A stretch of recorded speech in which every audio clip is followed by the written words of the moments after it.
They said Duke Adrian Vale had everything: title, land, bloodline. But when he knelt in mud before a runaway maid in front of an entire fishing village, the world saw the truth. Power means nothing without the courage to break its chains. This is the story of a man who chose disgrace over duty and a woman invisible enough to vanish until love made her impossible to forget. What happens when the most powerful man in England throws it all away for someone society says doesn't exist? Stay until the end, hit that like button, and comment what city you're watching from. This is a story about the only rebellion that ever mattered. The clock in the grand hall of Frostmere struck midnight, and Adrian Vale didn't flinch. He sat alone in the library, surrounded by leather-bound books he'd stopped reading years ago, a glass of whiskey untouched on the armrest. The fire had burned low. No one came to stoke it anymore, not because there weren't servants, but because he'd stopped asking. Somewhere above him, in one of the 23 guest rooms, a countess or viscountess or some other title-bearing woman was probably rehearsing her breakfast smile. Tomorrow there'd be another one, and another after that. His mother had been dead for 3 years, his wife Eleanor for 5. And still, they came. Your Grace. Adrian didn't turn. The voice belonged to Greaves, his steward, a man who'd served the Vale family longer than Adrian had been alive. Greaves moved like smoke, appearing when least expected, always with that same unreadable expression. The Lady Montrose has requested an early breakfast tomorrow. She'd like to tour the East Gardens. Fine. And Lady Victoria Hale has asked for a private audience at noon. Adrian's jaw tightened. Also fine. Greaves hesitated. That alone was unusual. The man never hesitated. Sir, Parliament sent another letter. Burn it. It's the 4th this month. Then burn 4. Greaves didn't move. Adrian finally looked up, meeting those pale, steady eyes. They're threatening to strip your seat if you don't produce an heir within the year, Greaves said quietly. The Vale line has held its duchy for 3 centuries. They won't let it die with you. Adrian stood, walked to the window. Outside, frost clung to the bare branches like shattered glass. Frostmere Hall sprawled across 200 acres of Yorkshire's coldest corner, a monument to everything his family had built, everything they'd bled for, and it felt like a mausoleum. Let them threaten, he said. I'm not marrying a stranger to appease old men in London. You've said that before, sir. They're running out of patience. So am I. Greaves gave a shallow bow and left without another word. Adrian pressed his forehead against the cold glass. He could see his reflection, tall, broad-shouldered, dark hair starting to gray at the temples even though he was only 34. People said he looked like his father. He hated that. His father had loved this place, had understood what it meant to carry a name like Vale. Adrian just felt buried by it. Eleanor had understood. Or at least she'd tried. But Eleanor was gone, and all that remained was duty.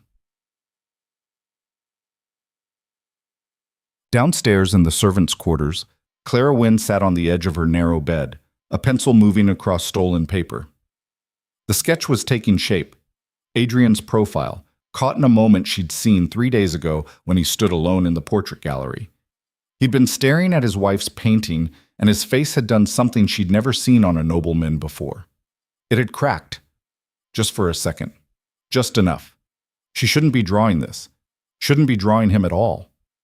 Maids weren't supposed to notice dukes, let alone memorize the way grief pooled in the corners of their mouths.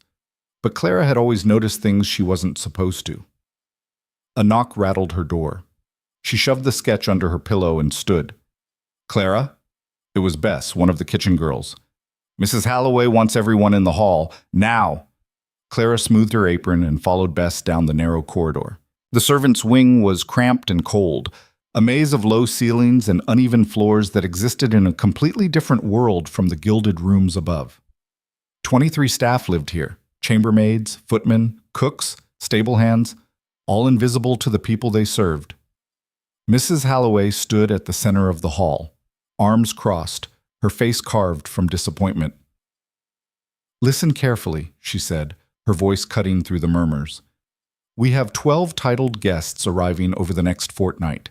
Every one of them is here because His Grace is finally considering remarriage. That means this house will run flawlessly. No mistakes, no gossip, And absolutely no... Her eyes landed on Clara. Inappropriate attention. Clara felt her face heat. She kept her gaze on the floor. These women are duchesses in waiting, Mrs. Halloway continued. They will judge every crack in the plaster, every speck of dust, every crooked teacup. We represent His Grace, and we will not embarrass him. Am I understood? A chorus of "Yes, ma'am" echoed through the hall. Good. Dismissed. As the others scattered, Clara moved toward the stairs. A hand caught her elbow. Not you. Mrs. Halloway's grip was firm. She waited until the corridor emptied, then leaned in close. I know what you do in that room, girl. Clara's heart slammed against her ribs. Ma'am, You draw. I've seen the scraps in the ash bin, faces mostly, some of the other staff. Relief and terror warred in Clara's chest. I'm sorry, I didn't think... Stop. Mrs. Halloway's voice softened, just barely. I don't care if you sketch the stable boy or the gardener, but if I ever catch you drawing His Grace, you'll be out that door before sunrise. Do you understand me? Clara nodded, unable to speak. Good. Mrs. Halloway released her.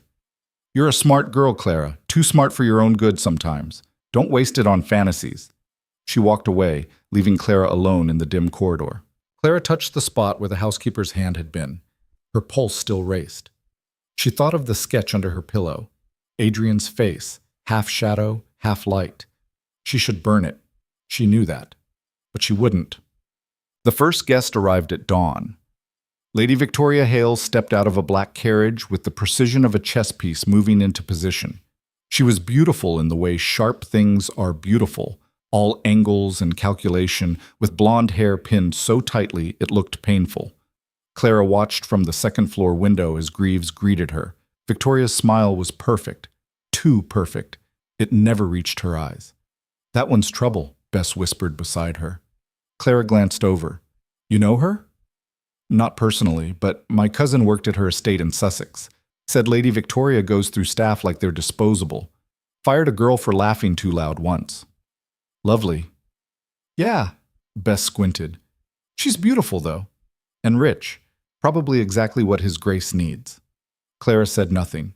She turned away from the window and went back to work. Over the next week, the house filled. Lady Montrose arrived with 3 trunks and a lapdog.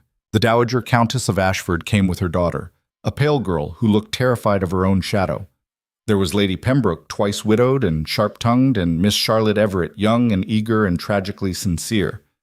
They moved through Frostmere like an occupying army, silk dresses rustling, perfume thick in the air, laughter echoing off marble floors. Clara cleaned their rooms, pressed their gowns, emptied their chamber pots. She was a shadow, a pair of hands, nothing more. But she watched. She watched Adrian endure breakfast after breakfast, his smile polite and hollow. She watched him nod through endless conversations about weather and fashion and hunting. She watched him disappear into the library every night alone, and she drew. Late at night, when the house finally quieted, Clara sat by candlelight and filled page after page. Adrian at dinner, his hand gripping a wineglass too tightly. Adrian in the hall, staring at nothing. Adrian in the garden, standing so still he looked like a statue. She knew it was dangerous, knew it was foolish, but the sketches were the only place where she could be honest, where she could say, I see you. I see what no one else does. One night, she stayed up too late. The candle had burned to a stub, her fingers were cramped, and she'd just finished a sketch of Adrian's hands, rough and scarred. Not the hands of a man who'd spent his life in luxury. A floorboard creaked behind her. Clara spun, heart in her throat. Adrian stood in the doorway. For a moment, neither of them moved. He was in shirt sleeves, no jacket, his hair mussed like he'd been running his hands through it. His eyes went to the sketch on her desk, and something flickered across his face. Surprise, maybe.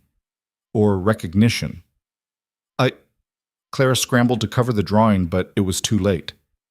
Your Grace, I'm sorry. I didn't... Don't. His voice was quiet. He stepped into the room, and Clara pressed herself back against the wall. Let me see it. It wasn't a request. With shaking hands, Clara moved aside. Adrian picked up the sketch, studied it in the dim light. His expression was unreadable. You drew this. he said. Yes. Why? Clara swallowed hard. The truth felt too big, too dangerous. I don't know.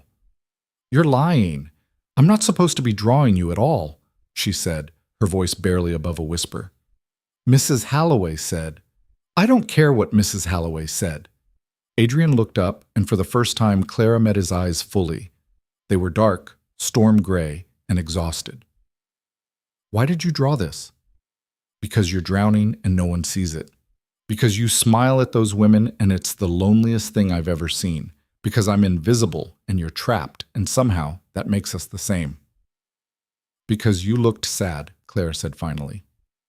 Adrian went very still. Then, slowly, he set the sketch down. No one said that to me in 5 years, he said, that I look sad. Maybe they don't want to see it. Or maybe they don't care. Clara didn't know what to say to that. She watched him move to the window, his shoulders tense. They're all here for the same reason, Adrian said, more to himself than to her. The title, the estate, the chance to be Duchess Vale. Not one of them has asked me a single real question. Not one. What would you want them to ask? He turned, surprised. What? If someone did care, Clara said carefully, what would you want them to ask you? Adrian stared at her. For a long moment, he didn't answer. Then, so quietly she almost didn't hear it. If I'm all right. Clara's chest tightened. Are you? No. The word hung between them, raw and honest. Adrian looked away, jaw working like he regretted saying it. I should go, he said abruptly. Your Grace, forget this happened. He moved toward the door, paused. And Clara? Yes? Keep drawing. He left. Clara stood frozen, her heart pounding so hard she thought it might crack her ribs. She looked down at the sketch of his hands, and for the first time in years she felt something other than invisible. She felt seen. The next morning, Lady Victoria cornered Adrian in the drawing room. Your Grace, she said, her smile bright and brittle. I was hoping we might speak privately. Adrian set down his tea. Of course. She waited until the footman left, then moved closer, her skirts rustling. I've been thinking about what you said last night, about the estate's future. I believe I could be of great help to you. Adrian hadn't said anything about the estate's future. He'd barely spoken to her at all. That's kind of you, Lady Victoria. I'm not being kind. Her smile sharpened. I'm being practical. You need an heir. I need a position. We could make an arrangement that benefits us both. An arrangement. A marriage, Your Grace, but not a romantic one. I'm not interested in love, and I suspect you're not either. Adrian studied her. Victoria was smart. He'd give her that. And honest, in her own ruthless way. What would you get out of it? He asked. Security, status, freedom to live my life as I choose, so long as I provide you with a son. She tilted her head. You'd get Parliament off your back and the Vale line secured. We'd both win. It was logical, reasonable, exactly the kind of cold calculation his father would have approved of, and it made Adrian feel sick. I'll think about it, he said. Victoria's smile didn't waver. Of course. Take all the time you need. She left in a swirl of silk, and Adrian sank back into his chair. He could do it.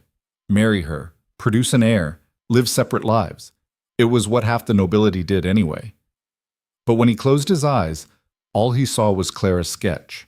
His hands, drawn with more care than anyone had shown him in years. Keep drawing. What the hell had he been thinking? Clara scrubbed the marble floor of the portrait gallery, her knees aching, her hands red and raw. Around her, gilt-framed ancestors stared down in silent judgment.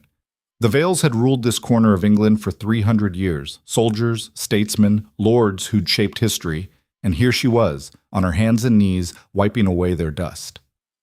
Footsteps echoed from the far end of the hall. Clara glanced up and immediately looked down again. Lady Victoria swept past, barely sparing her a glance. But then she stopped, turned back. You, she said. Clara's stomach dropped. Yes, my lady? You're the maid who tends to his Grace's study, aren't you? Sometimes, my lady. Victoria's eyes narrowed. Has he mentioned me? Clara kept her gaze on the floor. I wouldn't know, my lady. His Grace doesn't speak to servants about personal matters. Smart girl. Victoria stepped closer. Let me give you some advice then. Whatever little fantasies you might be entertaining about the Duke, forget them. Men like him don't see girls like you. We're not even the same species. Clara's face burned. I don't have any fantasies, my lady. Good. Because if I thought for even a second that you were trying to rise above your station, I'd make sure you never worked in a decent house again. Victoria smiled, cold and sharp. Do we understand each other? Yes, my lady. Excellent. Victoria walked away, her heels clicking on marble. Clara sat back on her heels, her hands shaking. She wanted to scream, wanted to throw her scrub brush at that perfect blonde head. Instead, she went back to scrubbing. That night, she drew Victoria's face, but twisted it, made it ugly. Turned that calculated smile into a snarl. It was petty and childish, and it felt good. She was burning it in the fireplace when someone knocked. Clara's heart jumped. She shoved the half-burned paper deeper into the flames and opened the door. Bess stood there, eyes wide. You need to come. Now. What's wrong? It's Mrs. Halloway. She found your room. Clara's blood turned to ice. What? Someone told her you've been drawing. She's tearing through your things right now. Clara ran. She burst into her room to find Mrs. Halloway standing in the center, sketches scattered across the bed. The housekeeper's face was white with fury. What? She said slowly. Is this? Clara's mouth went dry. She looked at the drawings, dozens of them, all of Adrian. His face, his hands, his grief captured in charcoal and ink. I can explain. Explain? Mrs. Halloway's voice cracked like a whip. I warned you, girl. I warned you. They're just drawings. Of the Duke! Mrs. Halloway grabbed one, shook it. Do you have any idea what this looks like? What people would say if they saw this? No one was supposed to see them. Then you're a fool as well as reckless. Mrs. Halloway started gathering the sketches. Pack your things. You're dismissed. No, please. I won't have this house's reputation destroyed because a maid couldn't control herself. You're done, Clara. The door opened. Adrian stood there. The room went silent. Mrs. Halloway froze, clutches of sketches still in her hands. Clara felt the world tilt. Your Grace, Mrs. Halloway said, recovering quickly. I apologize for the disturbance. I was just... I'll handle this, Adrian said quietly. But sir, leave us. Mrs. Halloway's jaw tightened, but she set down the sketches and left. The door clicked shut. Clara couldn't breathe, couldn't move. Adrian crossed the small room in 3 steps and picked up one of the drawings, himself, standing in the garden. How many are there? He asked. I don't know, maybe 40? 40, he sounded almost amused. And you've been doing this how long? 3 months. Adrian was quiet for a long moment. Then he set the sketch down and looked at her. Really looked at her, like he was seeing her for the first time. Why? He asked again. The same question as before, but heavier now. More urgent. Clara's hands clenched into fists. Because everyone else looks at you and sees a title, a duty, a problem to solve. And I just saw a person. You don't know me. I know you're sad, Clara said. I know you hate those dinners. I know you disappear every night because being around people makes you feel more alone than being by yourself. I know, her voice cracked. I know what it's like to be invisible. Adrian stared at her. Something in his expression shifted, cracked open. You're not invisible to me, he said. Clara's breath caught. I've been noticing you for weeks, Adrian continued, his voice rough. The way you move through rooms like you're apologizing for existing. The way you watch everything but never speak. I thought I was going mad. Your Grace, Adrian. What? My name is Adrian. He stepped closer, and I don't want you to be dismissed. Mrs. Halloway won't let me stay, not after this. Mrs. Halloway works for me. Adrian's jaw set. I decide who stays. Clara shook her head. You can't do that. People will talk. They'll say, let them talk. You don't understand. Women like Lady Victoria, they'll destroy me if they think I don't care about Lady Victoria. You should! Clara's voice rose, fear and frustration spilling over. You're supposed to marry someone like her, someone appropriate, someone who can give you an heir and play the part and keep your legacy alive. That's what everyone expects. I know what they expect. Adrian's voice was quiet, dangerous. I've spent my entire life meeting expectations, and it's made me miserable. So what? You'll throw it all away? For what? For a chance to feel something real. The words hung between them, raw and reckless. Clara wanted to believe him, wanted to let herself imagine, just for a second, that this could be anything other than disaster. But she knew better. You don't know what you're saying, she whispered. Yes, I do. No. Clara stepped back. You're grieving, you're lonely, and I'm convenient. But tomorrow you'll wake up and remember who you are, and this will all feel like a mistake. Clara, please leave. Adrian flinched like she'd struck him. For a moment, he just stood there, and Clara saw something break in his eyes. Then he left. Clara sank onto her bed, surrounded by sketches of a man she had no right to care about. She should burn them, should pack her things and leave before this got worse. But instead, she gathered them carefully, one by one, and hid them under the floorboards.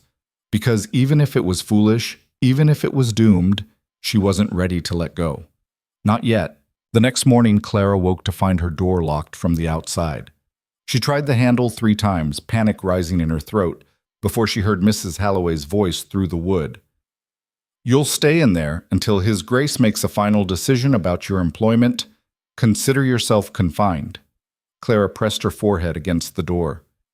Mrs. Halloway, please.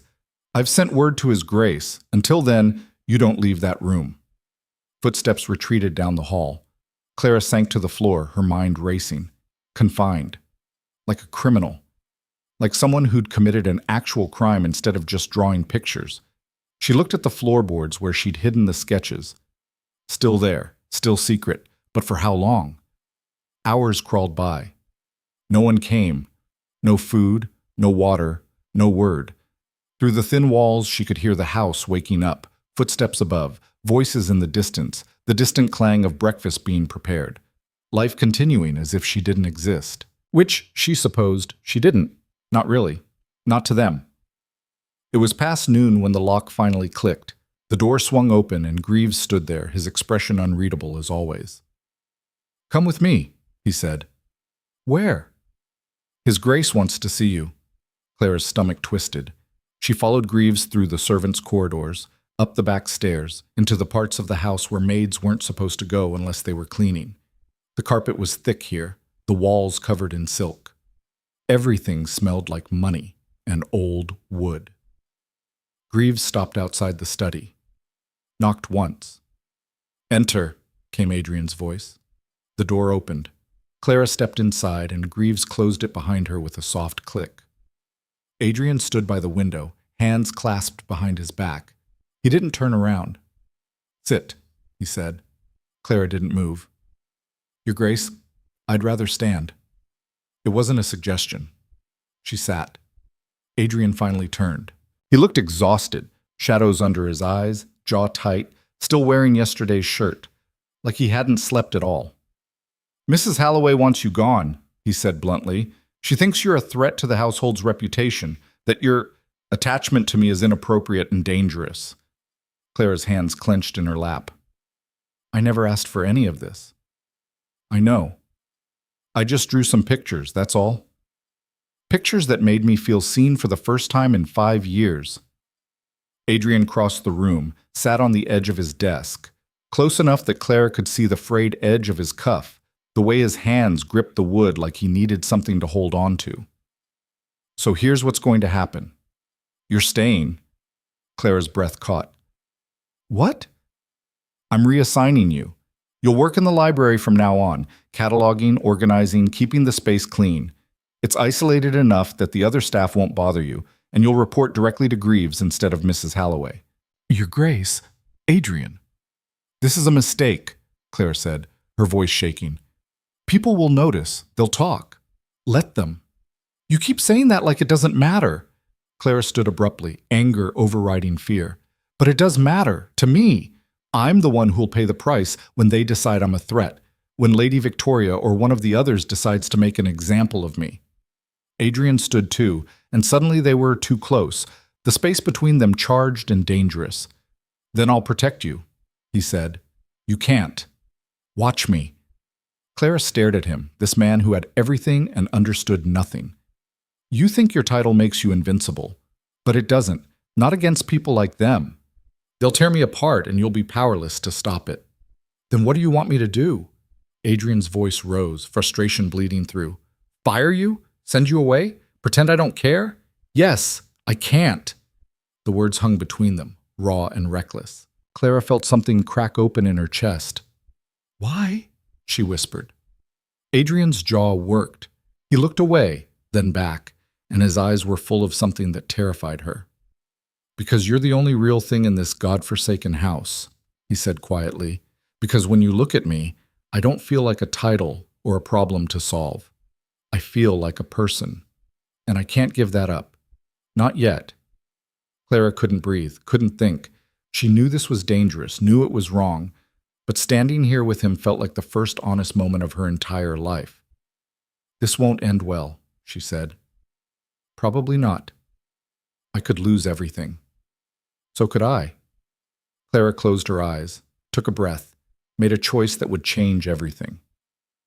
Where's the library? The library was a cathedral of books, 3 stories tall, with spiral staircases and rolling ladders and more volumes than Clara could count.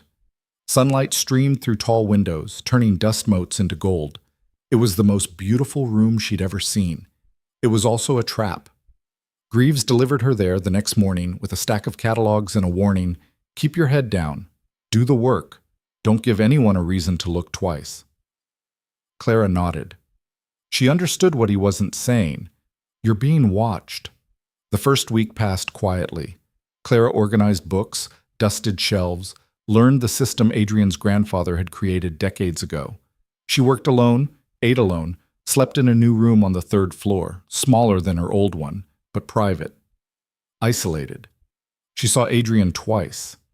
Once when he came to retrieve a book and nodded at her without speaking. Once when she glimpsed him through the window, walking the grounds with Lady Victoria. They looked perfect together, like they belonged. Clara went back to dusting, but the other servants noticed. Of course they did.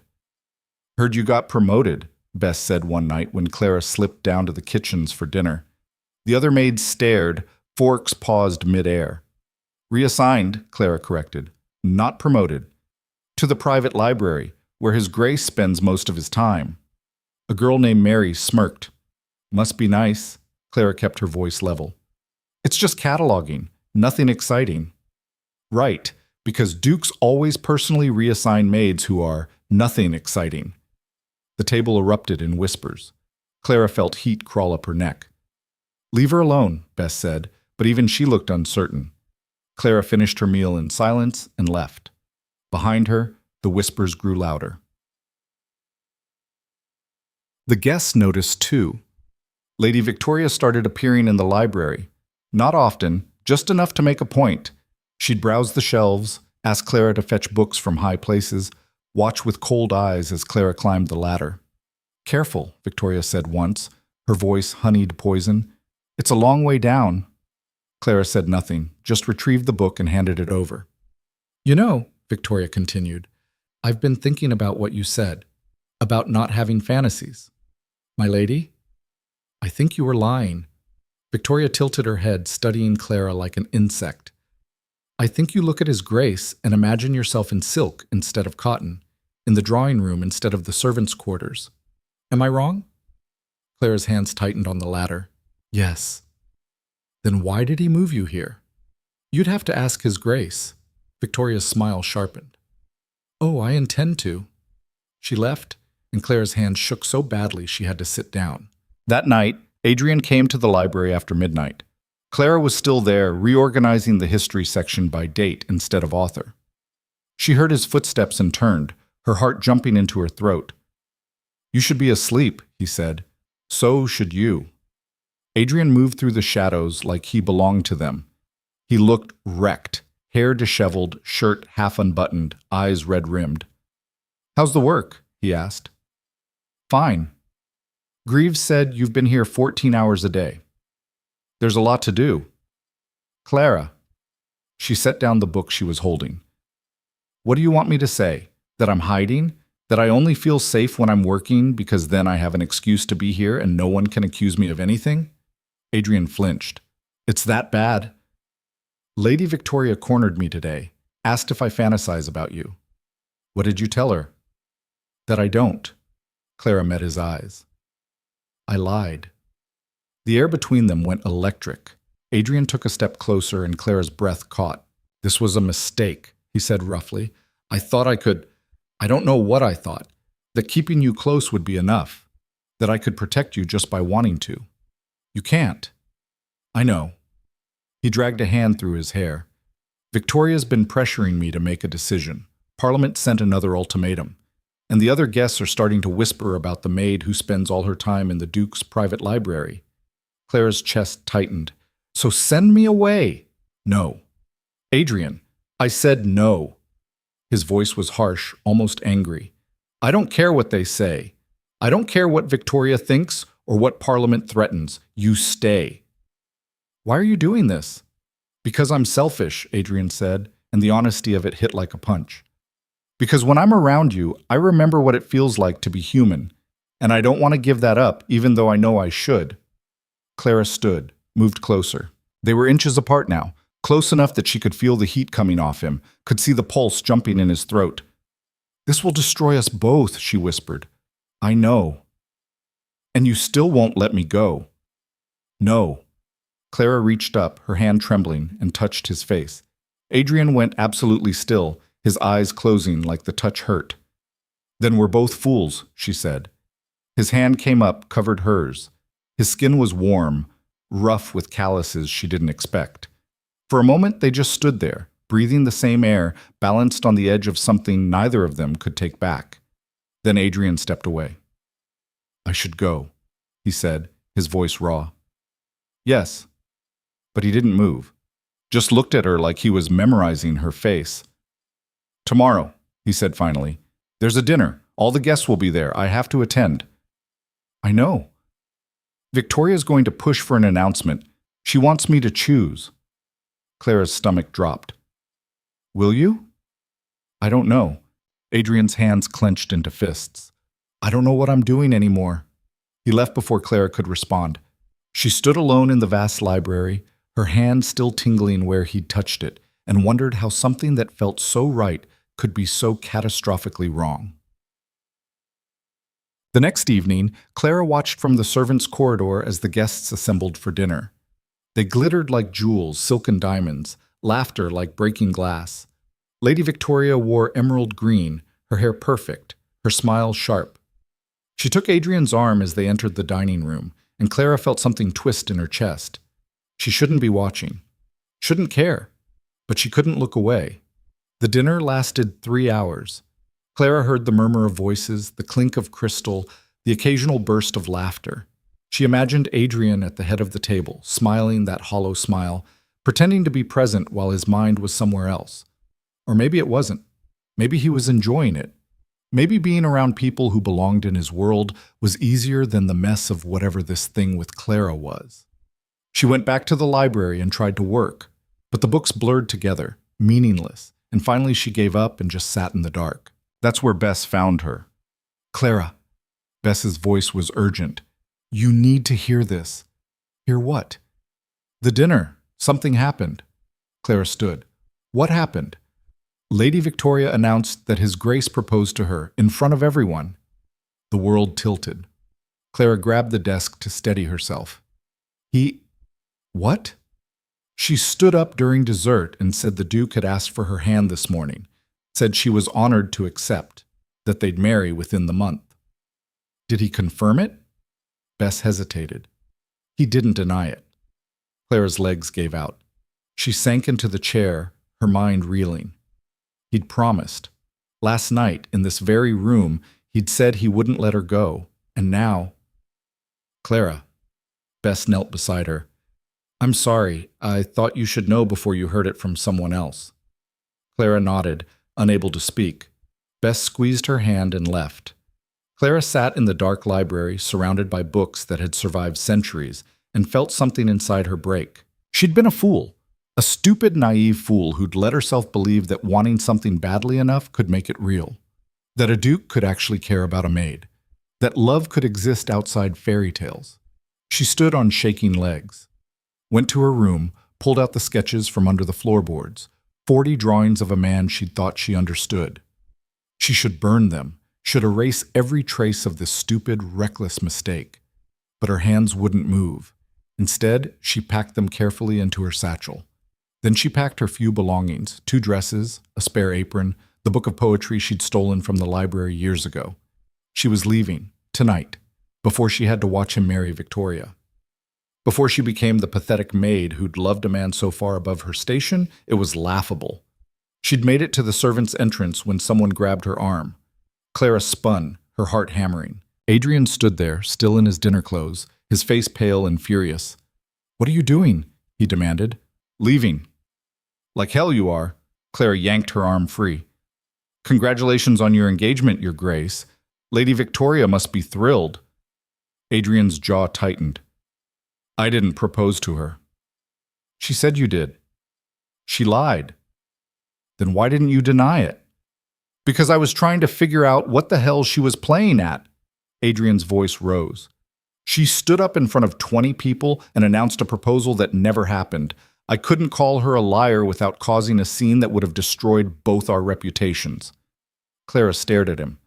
"So you just let her?" "I ended the dinner early, told everyone we'd make an official announcement soon." He grabbed her shoulders. "I didn't agree to anything, Clara. I swear." "It doesn't matter." Clara's voice cracked. "Don't you see? She just showed you what she's capable of, what they're all capable of. They'll lie, manipulate, destroy anyone who gets in their way. And I'm an easy target. I won't let them hurt you." "You can't stop them." Clara shoved him back.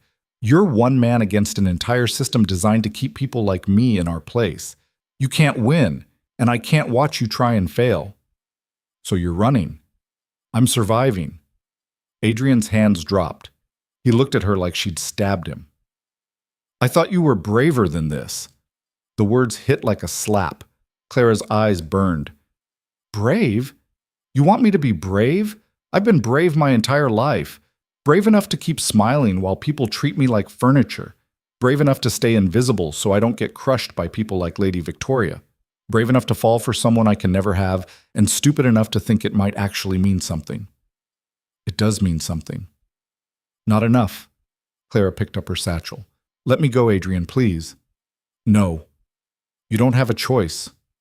"Neither do you." Adrian blocked the door.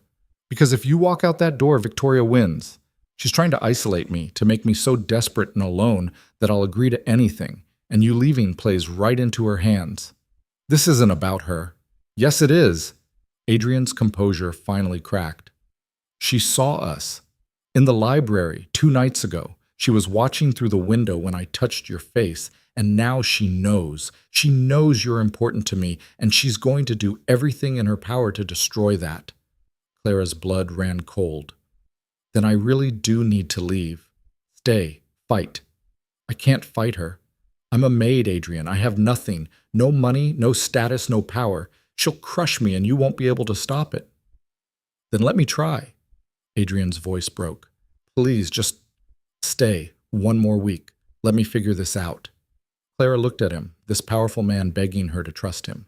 She wanted it so badly it hurt. But trust was a luxury she couldn't afford. "I'm sorry," she whispered. She pushed past him and ran. Clara made it to the gate before she heard shouting behind her. She didn't look back, just kept running, her satchel banging against her side, her breath coming in gasps. She'd almost reached the road when someone stepped out of the shadows. Lady Victoria. Clara skidded to a stop, her heart slamming against her ribs. Victoria smiled, and it was the coldest thing Clara had ever seen. "Going somewhere?" Victoria asked. "Let me pass." "Oh, I don't think so." Victoria stepped closer. "See, I've been doing some research on you, Clara Wynne. Found some very interesting things." Clara's stomach dropped. "I don't know what you're talking about." "Really? Because I have a friend who works at the workhouse in Manchester. She remembers a girl who ran away 7 years ago. A girl who stole from the matron before she left. Victoria's smile widened. That's a crime, you know. Theft. They could still prosecute you. The world spun. Clara grabbed the gate to steady herself. I didn't steal anything, she said, but her voice shook. No? Then what do you call taking the matron's silver locket, the one her dead daughter gave her? Clara's hands went numb. She had taken that locket, had sold it for enough money to get to Yorkshire, to start over, to escape the hell of the workhouse where children disappeared and no one asked questions.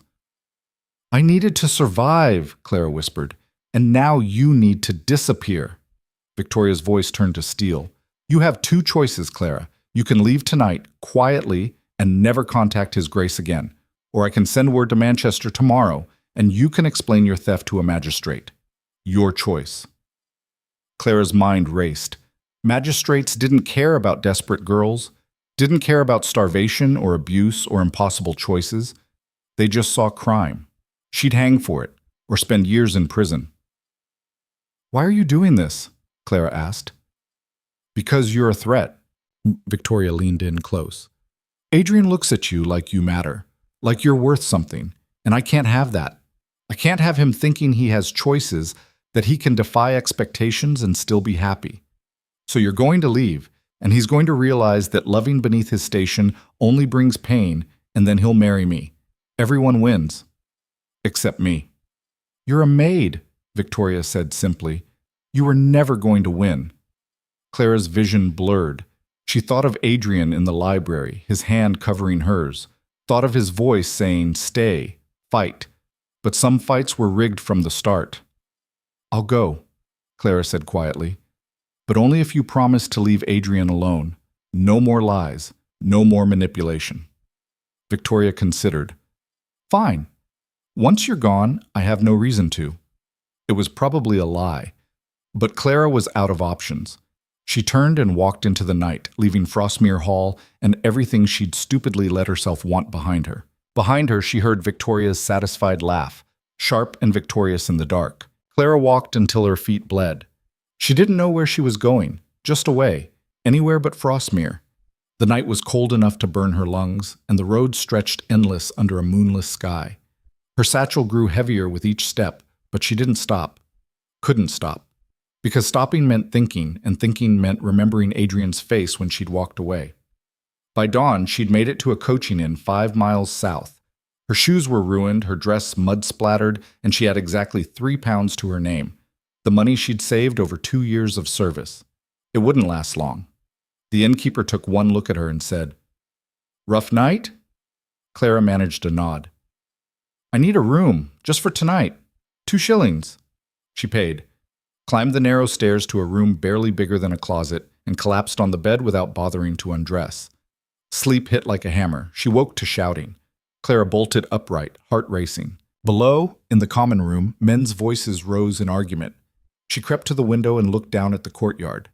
3 riders sat on horseback, Frostmere livery, clear as day. One of them was Greaves. They were looking for her. Clara's hands went numb. She grabbed her satchel and slipped out the back door, down the servants' stairs, into the muddy yard behind the inn. She could hear Greaves questioning the innkeeper, his voice calm and relentless. A young woman, dark hair, traveling alone. Would have arrived early this morning. Haven't seen anyone like that? Are you certain? Clara didn't wait to hear more. She ran. She made it to the tree line before she heard horses behind her. Panic spiked through her veins. She crashed through underbrush, branches tearing at her dress, her breath coming in ragged gasps. A horse cut her off. Greaves sat atop it, his expression unreadable. Miss Wynne, His Grace would like a word. I'm not going back. That wasn't a request. 2 more riders appeared, blocking her escape. Clara's chest heaved. She was trapped, exhausted, and out of options. Please, she said, just let me go. Greaves dismounted, walked toward her slowly, like approaching a spooked animal. His Grace has been up all night looking for you. He's half mad with worry. He'll get over it. I don't think he will. Greaves stopped a few feet away. Lady Victoria told him what she said to you, about Manchester, about the locket. Clara's stomach dropped. How? His Grace confronted her this morning. She admitted everything, thought it would prove how devoted she was, how she'd protected him from an unsuitable attachment. Greaves's mouth thinned. Instead, he threw her out of the house. The world tilted. What? He told her to leave Frostmere immediately, told all the guests to leave. Then he came looking for you. Clara couldn't breathe, couldn't think. He's ruined himself. He doesn't care. He should. Clara's voice cracked. Victoria was right about the locket. I did steal it. If she goes to the authorities, she won't. Greaves pulled a folded paper from his coat. His Grace made certain of that. Clara took the paper with shaking hands, unfolded it. It was a legal document, dense with formal language, but the meaning was clear. Adrian had paid off Clara's debt to the workhouse, retroactively purchased the locket at 5 times its value, and secured written confirmation that no charges would be filed. Her debt was gone. She was free. How? She whispered. His Grace left for Manchester at midnight, rode through the night, paid whatever it took, and had the documents drawn up by morning. Greaves's voice softened slightly. He's waiting for you at the hall. Please come back. Clara looked at the paper, at this impossible gift that erased 7 years of fear. Adrian had done this, for her, while she was running away. I can't, she said, but her voice had no strength left. Why not? Because even if Victoria's gone, even if the debt's paid, nothing's changed. He's still a duke. I'm still a maid. The world doesn't work like this. Then maybe it's time the world changed. Clara looked up sharply. Greaves met her eyes, and for the first time she saw something like approval there. Come back, he said quietly. At least hear what he has to say. Clara thought of Adrian's hands covering hers in the library. Thought of his voice, raw and honest. Because you're the only real thing in this God-forsaken house. She was so tired of running. All right, she whispered. I'll come back. Yes, it. Frostmere Hall looked different in daylight, smaller somehow, less intimidating. Or maybe Clara was just too exhausted to care. Greaves led her through the servants' entrance, but instead of taking her to her room, he guided her up the main staircase. Clara's heart hammered. She'd never walked these stairs before, had only ever cleaned them. They stopped outside Adrian's private study. Greaves knocked once. Come in, Adrian's voice called. The door opened. Greaves stepped aside and Clara walked in alone. Adrian stood by the window, his back to her. He'd changed clothes but looked worse, hair disheveled, shoulders tense, radiating exhaustion. You found her, he said without turning. I did, Your Grace. Greaves bowed and left, closing the door behind him. Silence filled the room. Clara stood frozen, clutching her satchel, unsure what to say. Adrian turned slowly. His face was haggard, eyes bloodshot, but when he saw her, something broke in his expression. Relief so profound it looked like pain. You came back, he said hoarsely. Greaves didn't give me much choice. I told him to ask, not force. He was very persuasive. Clara set down her satchel. You paid my debt. Yes. You threw out Lady Victoria. Yes. You sent all the guests away. Adrian's jaw tightened. They left willingly once I made it clear I wouldn't be choosing any of them. Clara's legs felt weak. She gripped the back of a chair. Do you understand what you've done? Parliament will... I don't care about Parliament. You should. They'll strip your title, your land, everything your family built. Let them. Adrian moved closer, and Clara's breath caught. I spent the last 5 years being what everyone else needed me to be. The perfect duke, the grieving widower, the dutiful son, and it made me want to die. Adrian, then you walked into my life with your sketches and your honesty, and for the first time in years, I wanted to wake up in the morning. His voice cracked. You made me feel human again, Clara, and I'm not giving that up. Not for Parliament, not for society, not for anyone. Clara's eyes burned. You're destroying yourself. No, I'm saving myself. Adrian stopped inches from her. I thought I needed to keep the estate, keep the title, keep everything my father built. But I was wrong. None of it matters if I'm miserable. None of it's worth the cost. What about your legacy? You're my legacy. Adrian's hands clenched at his sides like he was physically restraining himself from touching her. You're the only thing I've created in 5 years that actually matters. And I won't lose you to protect something that was killing me anyway. Clara couldn't speak, couldn't move. Everything she'd believed about how the world worked was crumbling. What are you saying? She whispered. I'm saying I'm done. Adrian's voice was steady now, certain. Done pretending. Done performing. Done living a life that makes everyone else comfortable while I suffocate. I'm refusing to marry anyone Parliament chooses. I'm refusing to produce an heir on command. I'm refusing to be the duke they want me to be. They'll destroy you.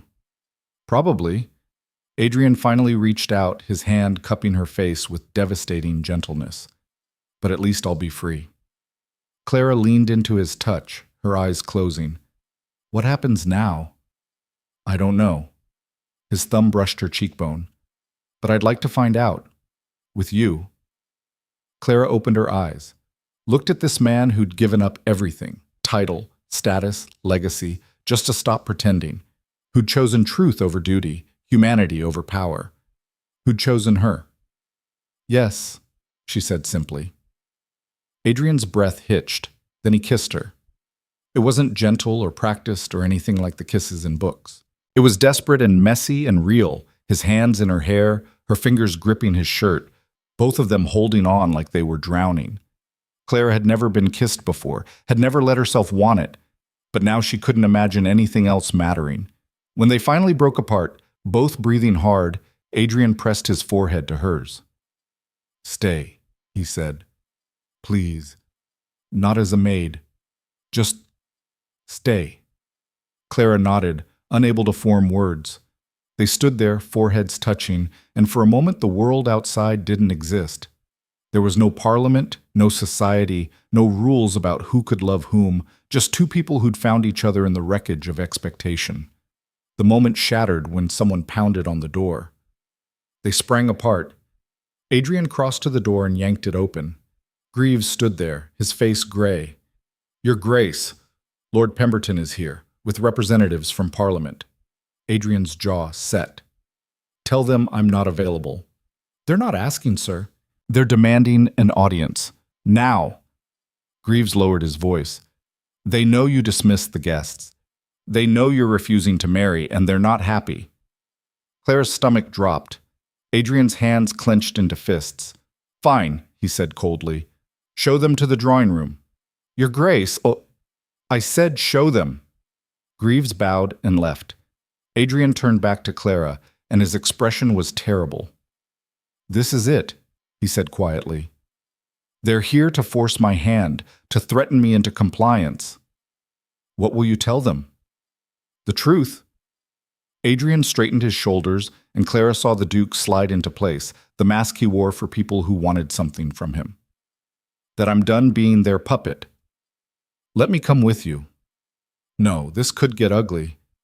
I don't care. Clara grabbed his hand. You didn't leave me to face Victoria alone. I'm not leaving you to face this alone. Adrian looked at their joined hands, then at her face. Something fierce and grateful blazed in his eyes. All right, he said. Together. They walked downstairs side by side. The drawing room was full of hostile faces. Lord Pemberton stood by the fireplace, a heavy-set man in his 60s with sharp eyes and a sharper tongue. Beside him were 3 other men Clara didn't recognize, all dressed in expensive suits, all wearing identical expressions of disapproval. They looked at Clara like she was a stain on the carpet. Your Grace, Pemberton said icily, we need to speak privately. No, Adrian said. Whatever you have to say, you can say in front of Miss Wynne. Pemberton's eyes narrowed. Is this the maid we've been hearing about? This is Clara Wynne, and what you've been hearing is gossip and speculation. Is it? Another man stepped forward, younger, with cold eyes. We heard you threw out every eligible woman in the county because of her, that you've been conducting some sort of liaison. I threw them out because I'm not interested in marrying any of them, Adrian said flatly. What I do or don't feel for Miss Wynne is none of your concern. Everything you do is our concern, Pemberton's voice rose. You're Duke of Vale. Your marriage isn't personal, it's political. You need an heir, you need alliances, you need to fulfill your duty to this family. I fulfilled my duty for 34 years. I'm done. The room went silent. The men exchanged glances. You don't have that option, the younger man said carefully. The Vale seat in Parliament depends on your cooperation. If you refuse to marry, refuse to produce an heir, we'll have no choice but to petition for the duchy to pass to your cousin in Scotland. Adrian's face went white. Edgar? He's the next male heir, and unlike you, he understands duty. Clara's hand tightened on Adrian's. She could feel him shaking with suppressed fury. Edgar hasn't set foot in England in 20 years, Adrian said through clenched teeth. He has no interest in Frostmere, no connection to this land or these people. But he's willing to marry and produce heirs, which makes him more valuable than a duke who's decided personal happiness matters more than centuries of tradition. Pemberton leaned forward. You have 1 week, Your Grace. Either announce your engagement to an appropriate woman, or we strip the title and pass it to Edgar. Your choice. That's blackmail. That's politics. Pemberton straightened. 1 week. Choose wisely. They left in a rustle of expensive coats and barely concealed contempt. The door slammed behind them. Adrian stood frozen, his face ashen. Clara touched his arm.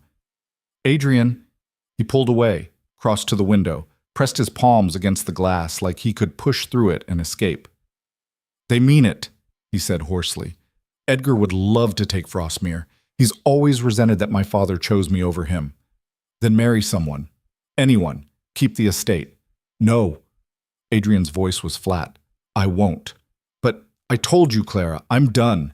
He turned and his eyes were blazing. Let them give it to Edgar. Let them strip the title. Let them destroy everything my family built. I don't care anymore. You do care. I can see it. What I care about is being free. Adrian's composure finally cracked. Do you know what it's like to wake up every day and feel like you're suffocating? To look at your life and see nothing but duty and expectation and the ghost of who you're supposed to be? I can't do it anymore, Clara. I can't marry someone I don't love to keep a title that's made me miserable. I'd rather have nothing. Clara's eyes burned. You don't mean that. I do. Adrian moved toward her. I'd rather lose everything and have you than keep everything and lose myself. The words hung between them, too big and too honest.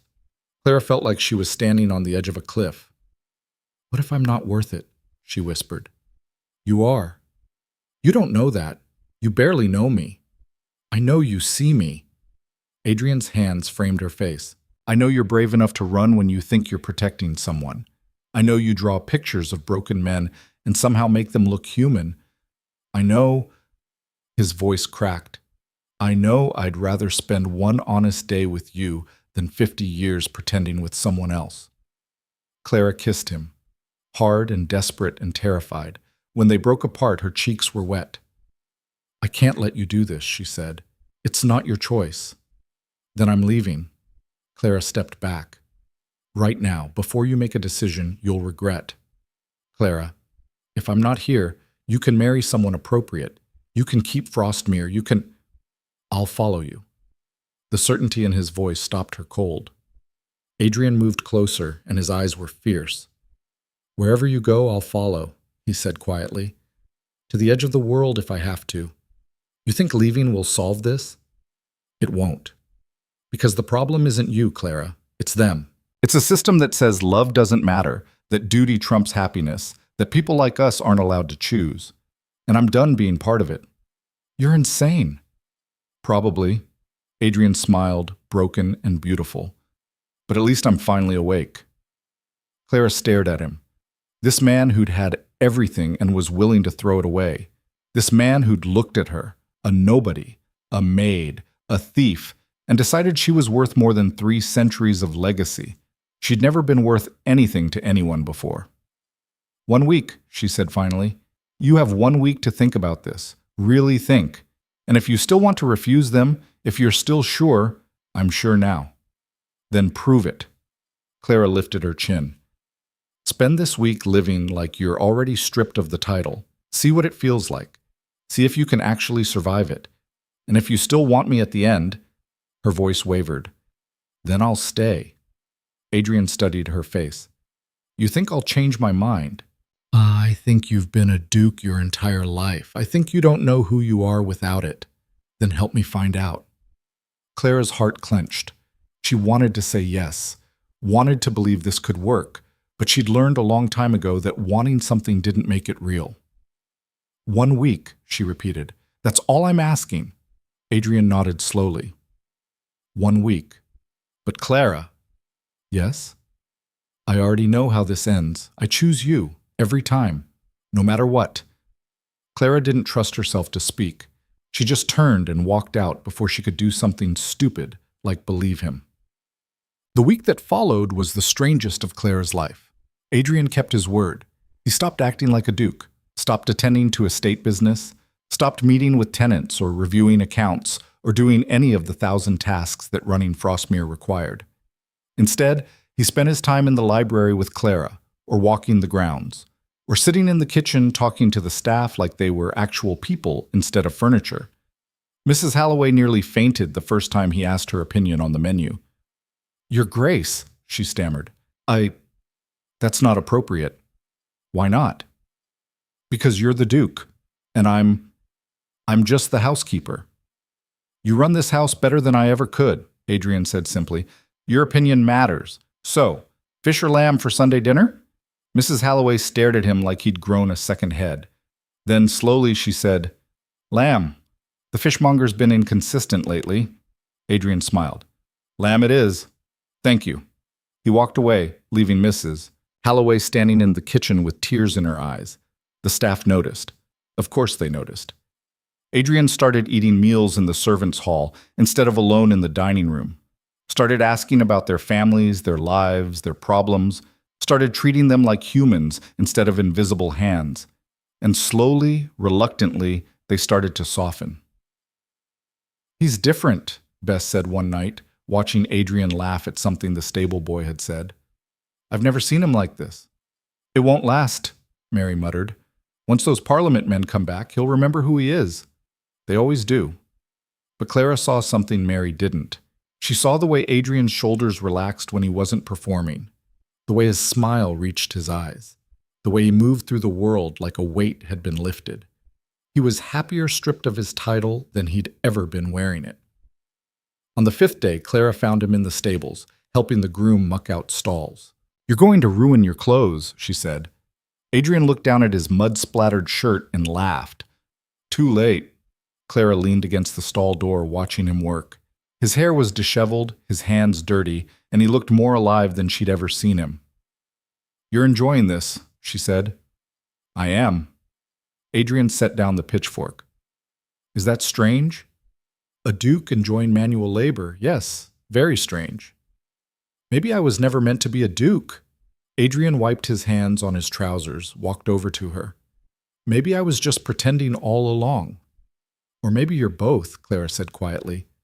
"The duke and the man, and you've spent so long being one that you forgot the other existed." Adrian studied her face. "You're very wise for someone who's 23. 24. And I'm not wise. I'm just observant." Same thing. He reached out, tucked a strand of hair behind her ear. The gesture was so casual, so familiar, that Clara's breath caught. 4 more days. "I know." "Are you still planning to leave if I choose you?" Clara's throat tightened. "I don't know." "That's not an answer. It's the only one I have." Clara looked away. "I'm terrified, Adrian. Terrified that you're going to give up everything for me and then wake up one day and resent it. Resent me. That won't happen." "You don't know that." "Yes, I do." Adrian turned her face back to his. "Because the only time I've felt like myself in 5 years is when I'm with you. Everything else, the title, the estate, the expectations, it's all just noise. But you're real." Clara's eyes burned. "I wish I could believe that." "Then let me prove it." Before Clara could respond, hoofbeats thundered in the courtyard. They both turned as Greaves appeared in the stable door, his face grim. "Your Grace, You need to come quickly. Adrian's hand dropped from Clara's face. What's wrong? It's Edgar. He's here. Clara's blood turned to ice. Adrian's face went white. He's early, Adrian said. He brought lawyers and a petition to assume the duchy. Greaves's voice was tight. He's claiming you've abandoned your responsibilities, that you're unfit to hold the title. Adrian's hands clenched into fists. Clara grabbed his arm. Don't, she said urgently. Don't go down there angry. He's trying to take my home. Then take it back. But with your head, not your fists. Adrian looked at her, and something in his eyes gentled. He nodded once. Stay here, he said. No, I'm coming with you. Clara, we had an agreement, remember? Together. Adrian's mouth thinned, but he didn't argue. They followed Greaves across the courtyard, through the kitchen, into the grand entrance hall. Edgar Vale stood in the center of the marble floor like he owned it. He was tall, dark-haired, handsome in a cold way that reminded Clara of a knife. Behind him stood 3 men in legal robes, and behind them Lord Pemberton wore a satisfied smile. Adrian, Edgar said warmly. Cousin, it's been too long. Not long enough. Adrian's voice was ice. What are you doing here? Taking what should have been mine from the beginning. Edgar's smile didn't waver. You've made quite the mess, cousin, throwing out potential wives, refusing to fulfill your duties, cavorting with servants. His eyes slid to Clara, and his expression turned contemptuous. Parliament asked me to step in. I have 4 more days. You had a week to announce an engagement. You didn't, so the offer's void. Edgar pulled a document from his coat. This is a petition signed by 15 lords. It declares you unfit to hold the duchy and transfers the title to me, effective immediately. Adrian's face went white. You can't do that. Already done. Edgar's smile sharpened. Frostmere is mine now. You're trespassing. The world tilted. Clara grabbed Adrian's arm to steady him. His whole body was shaking. This is my home, Adrian said, his voice raw. Was your home? Now I'm afraid I'll have to ask you to leave. Edgar gestured to the lawyers. We've prepared a generous severance, enough to live comfortably, just not here. You bastard. Practical, actually. You wanted freedom, cousin. Well, now you have it. No title, no responsibilities, no estate to weigh you down. Edgar's eyes glittered with malice. Congratulations, you're finally free. Adrian lunged. Greaves caught him before he could reach Edgar. 2 of the lawyers stepped forward, hands on their swords. The hall erupted in chaos. Adrian, don't! Clara screamed. He's stealing everything. He's baiting you. Clara grabbed Adrian's face, forced him to look at her. This is what he wants, for you to lose control, to prove you're unfit. Don't give him the satisfaction. Adrian's chest heaved. His eyes were wild, desperate. But slowly, he stopped fighting. Edgar laughed. Listen to your mistress, cousin. She's smarter than you. Adrian jerked like he'd been struck. Clara felt fury surge through her veins. I'm not his mistress, she said coldly. No? Edgar's smile was vicious. Then what are you? A maid he's deluded himself into thinking matters. How charming. How absolutely pathetic. Edgar, Lord Pemberton stepped forward. That's enough. Is it? Because I think the whole sordid affair is exactly why Adrian was never fit to be Duke. He's weak, sentimental, more concerned with feelings than duty. Edgar turned back to Adrian. Father always knew it. That's why he resented you, because you had the title and none of the strength to carry it. Adrian's face crumpled. Clara felt something break inside her chest. Get out, she said. Edgar blinked. Excuse me? You heard me. Get out.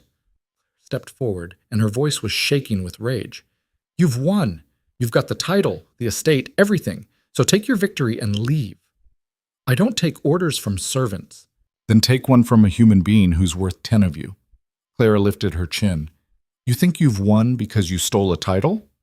You've won nothing, because Adrian has something you'll never have. He has the courage to choose love over power, to risk everything for honesty, to be human instead of just another hollow aristocrat playing at importance. Edgar's smile turned ugly. How touching. Did you rehearse that speech? No, I just know the difference between a man and a monument. Clara looked at Adrian. His eyes were wet. his face devastated. And I choose the man. She took Adrian's hand, turned to the lawyers. Where do we sign? Adrian's head snapped toward her. What? Where do we sign to give up the title? To walk away from all this? Claire's voice was steady now, certain. Because I'm done watching them torture you. I'm done watching you break yourself trying to be what they want. Let them have Frostmere.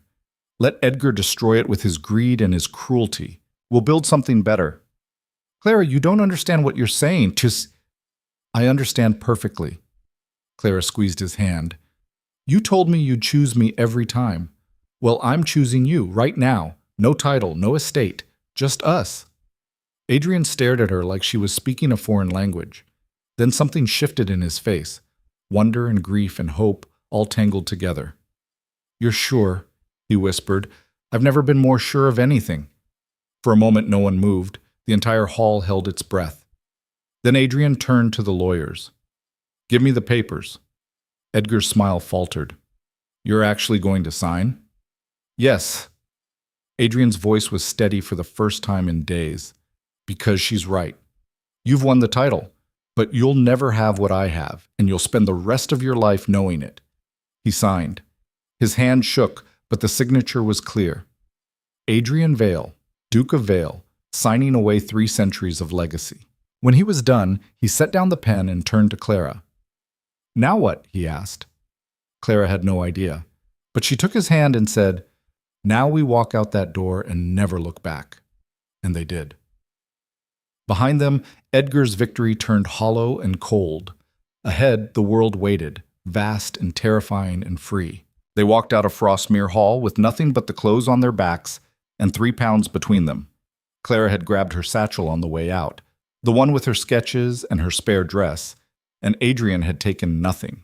Not his father's watch, not his mother's letters, not a single thing from the life he'd just signed away. Greaves had tried to follow them to the door, his face stricken, but Adrian had stopped him with a single look. Take care of the staff, Adrian had said quietly. Make sure Edgar doesn't punish them for my choices. Greaves had nodded, his throat working. Where will you go? I don't know. And that was the truth. They walked down the long drive, past the gates, onto the road that led south, and neither of them had any idea where they were heading. The sky was gray and threatening rain. Clara's feet already hurt from the walk she'd made days ago, and now she was doing it again. This time with Adrian beside her, silent and shell-shocked. They made it 2 miles before he stopped walking. Clara turned. Adrian stood in the middle of the road, staring back toward Frostmere. The estate was visible in the distance, gray stone and ancient trees looking like something out of a painting. Adrian? Clara said carefully. He didn't respond. His face was pale, his hands shaking. I need a minute, he said hoarsely. Clara walked back to him, put her hand on his arm. We can rest. There's an inn. I just gave away my home, Adrian's voice cracked.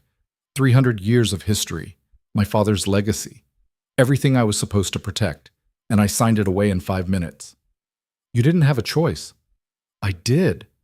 I could have married Victoria, or Charlotte, or any of them. I could have kept it all. He looked at her, and his eyes were wild with panic. What have I done? Clara's chest tightened. This was what she'd feared, the moment when the reality hit, when the grand gesture turned into crushing regret. You chose freedom, she said quietly. Freedom. Adrian laughed, the sound bitter and broken. I'm 34 years old. I've never worked a day in my life.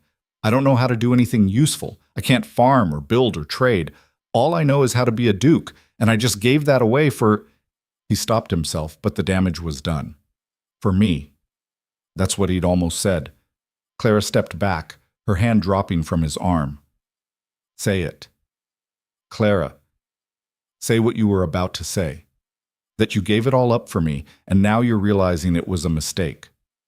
That's not what I meant. Isn't it? Clara's voice shook. I told you this would happen. I told you you'd wake up and regret it. I just didn't think it would be this fast. I don't regret you. Adrian grabbed her shoulders. I regret that I was so weak I let them push me to this. That I couldn't find another way. That I'm standing here terrified because I have no idea how to be anything other than what I was born to be. Then go back. Clara's eyes burned. Walk back to Frostmere, beg Edgar for forgiveness, marry whoever Parliament picks. Go back to being miserable if that's easier than being with me. That's not what I want. Then what do you want? Clara shouted, her composure finally shattering. Because I can't keep doing this. I can't keep being the reason you destroy yourself. You're not the reason. They are. Adrian's grip tightened. Edgar and Pemberton, and every other bastard who thinks people exist to serve tradition instead of living their own lives. You're not destroying me, Clara. You're the only thing keeping me alive. The words hung between them, raw and desperate. Clara stared at him, at this man who'd given up everything and was now falling apart in the middle of a muddy road. I'm scared, she whispered. So am I. What if we can't make this work? What if the world was right and we're too different? Then we fail. Adrian's voice steadied. But at least we'll fail together. At least we'll have tried. Clara looked into his eyes and saw the truth there, the fear and the hope and the stubborn refusal to let go. She thought of the sketches in her satchel, all those drawings of a broken man who'd forgotten how to be whole. He wasn't that man anymore, and maybe she wasn't the invisible girl she'd been either. All right, she said finally. Together. But Adrian? Yes? You need to stop looking back because Frostmere's gone, and the only way forward is to let it go. Adrian nodded slowly, took a shaky breath, turned away from the estate in the distance. Where do we go? He asked. Clara had no idea, but she took his hand and started walking. Somewhere no one knows us, somewhere we can start over. That's not much of a plan. It's all we have. They walked until sunset, then found an inn where they spent their last shilling on a single room and a bowl of stew. The innkeeper looked at them with obvious suspicion. A well-dressed man and a maid with no luggage, no explanation, paying in coins instead of credit. You two in trouble? He asked. No, Adrian said. Just traveling. The innkeeper didn't believe him, but he took the money anyway. Showed them to a tiny room under the eaves, barely big enough for the narrow bed and a washstand. When the door closed, Clara and Adrian looked at each other. I'll sleep on the floor, Adrian said immediately. Don't be stupid. The floor's freezing. Clara, we're both adults. We can share a bed without it meaning anything. Clara sat on the edge of the mattress, suddenly exhausted. Besides, I'm too tired to care about propriety. Adrian hesitated, then sat beside her. The bed dipped under his weight. For a long moment, they just sat there in the growing dark. I meant what I said earlier, Adrian said quietly. I don't regret you. I regret that I wasn't strong enough to fight them differently, that I let it come to this. You're the strongest person I know. I'm a coward who ran away instead of fighting. You're a man who chose truth over convenience. Clara turned to look at him. That takes more courage than most people have. Adrian's throat worked. I don't feel courageous. I feel lost. Then we'll be lost together. Clara reached for his hand. And we'll figure it out as we go. They fell asleep like that, sitting upright, fully clothed, holding hands in the dark. It wasn't romantic or comfortable, but it was real. And for now, that was enough. But they woke to pounding on the door. Clara jolted upright, heart racing. Beside her, Adrian was already on his feet, moving toward the window. Who is it? He called. Message for Adrian Vale, a rough voice answered. Adrian and Clara exchanged glances. Clara shook her head frantically. Don't answer, don't let them know we're here. But Adrian was already opening the door. A young man stood there, mud splattered and breathless. He thrust a sealed letter at Adrian. From Greaves, sir. Said it was urgent. Adrian broke the seal with shaking hands. Read quickly, his face going pale. What is it? Clara asked. Adrian handed her the letter. Clara scanned it, her stomach dropping with each line. Edgar had fired half the staff within 12 hours of taking control. The ones who remained were being treated like prisoners. No wages, brutal hours, threats of dismissal for the smallest infractions. Mrs. Halloway had collapsed from exhaustion. The stable master had quit in protest. Frostmere was descending into chaos, and Edgar didn't care. He's destroying it, Adrian said hoarsely. Everything my family built. He's tearing it apart out of spite. You can't go back, Clara said urgently. That's probably what he wants, to lure you back and humiliate you further. I can't just let him destroy people's lives. You can't save them, Adrian. Not anymore. You don't have the power. Adrian's hands clenched into fists. Then I'll find another way. What other way? You have no title, no money, no... Clara stopped, looked at the messenger. How much did Greaves pay you to bring this? The young man shifted. £5, miss. £5. A fortune for a messenger. Clara's mind raced. Where did Greaves get £5? She asked Adrian. I don't know, the household accounts. Adrian frowned. Why? Because if Greaves has access to money, maybe others do too. Clara turned to the messenger. Is Greaves still at Frostmere? For now, miss. But Lord Edgar's threatening to replace him with his own man. Tell Greaves we need to meet, somewhere Edgar won't know about. Clara's voice was steady now, certain. And tell him to bring anyone on staff who's willing to fight back. The messenger nodded and left. Adrian stared at Clara. What are you planning? He asked. I don't know yet, but we're not running anymore. Clara grabbed her satchel. You said you wanted to fight them differently? Well, here's your chance. They met Greaves 2 days later in a coaching inn 20 miles from Frostmere. He wasn't alone. He'd brought Mrs. Halloway, the stable master, 3 chambermaids including Bess, and 2 footmen. All of them looked exhausted and angry.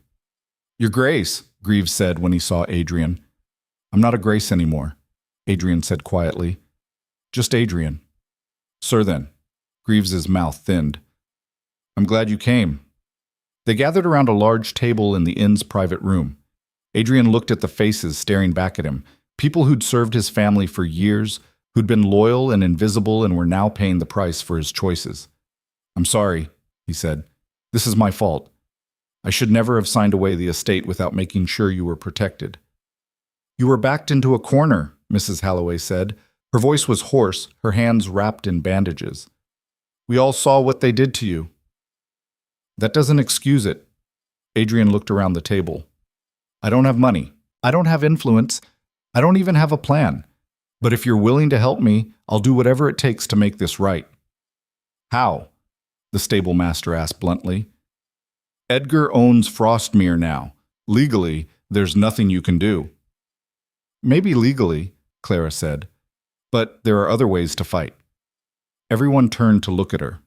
Clara felt her face heat, but she pushed forward. Edgar wants Frostmere because it's profitable, she said. The tenant farms, the rents, the timber rights, they all generate income. But what if they didn't? Greaves's eyes narrowed. You're suggesting sabotage. I'm suggesting resistance. Clara leaned forward. The tenants don't owe Edgar loyalty. They owe it to the land and to each other.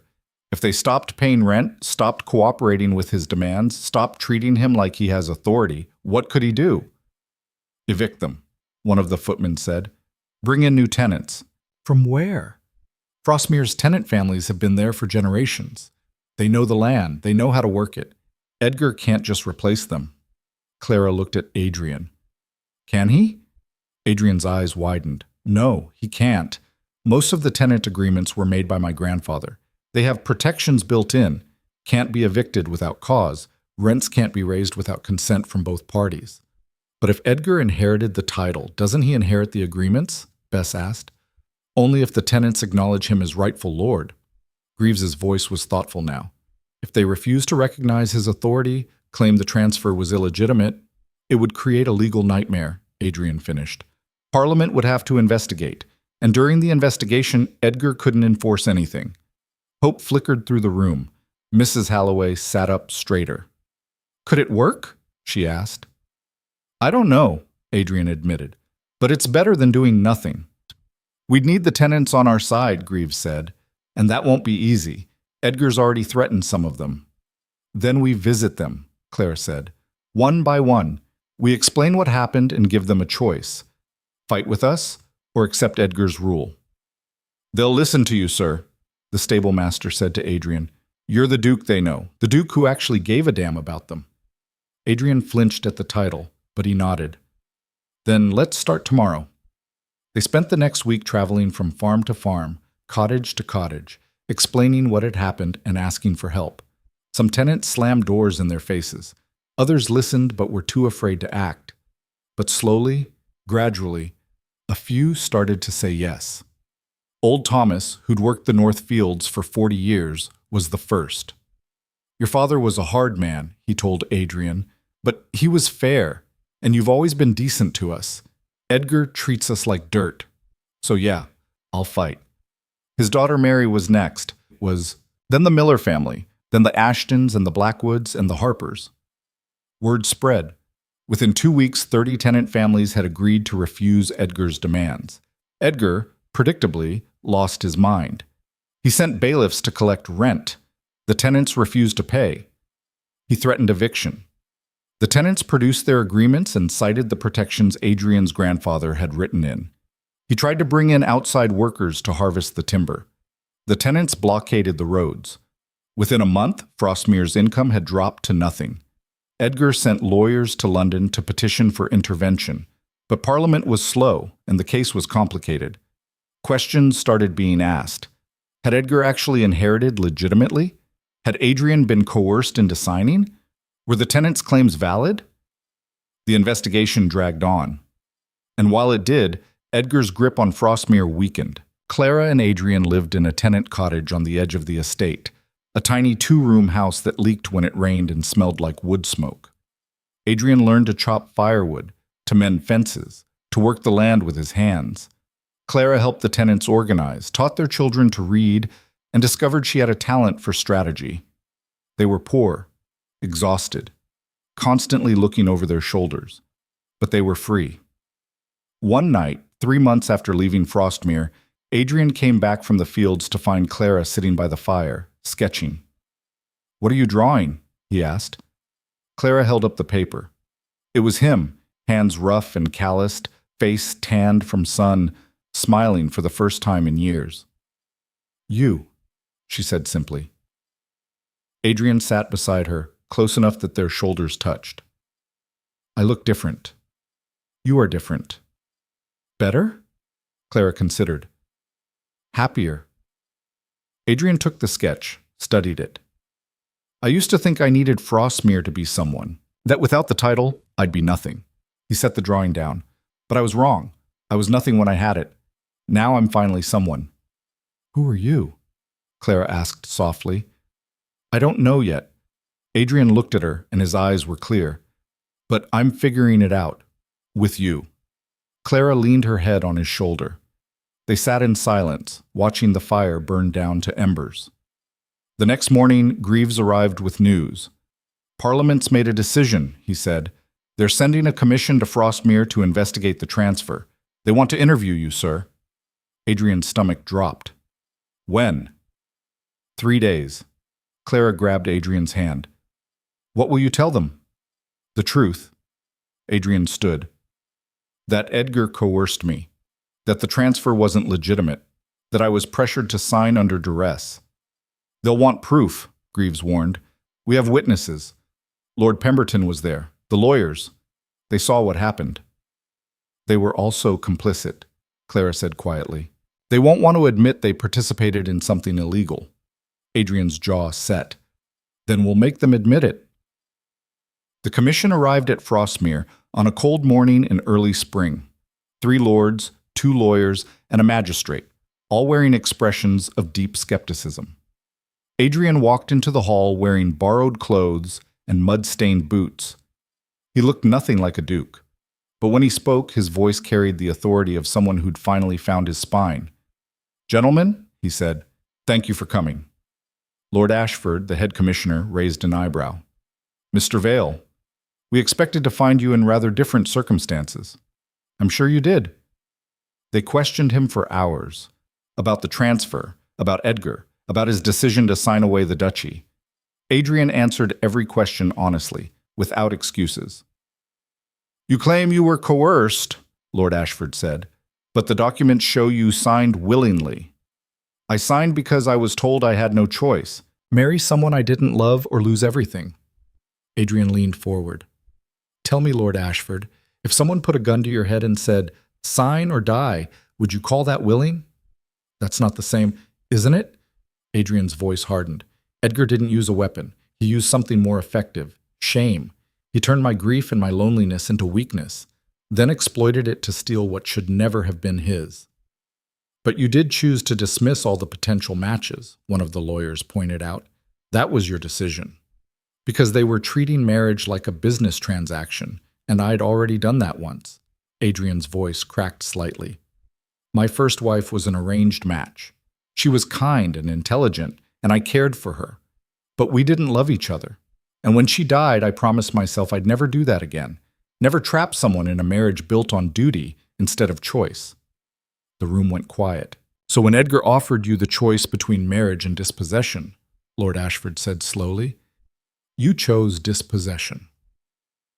I chose freedom, for both myself and whoever I might have married.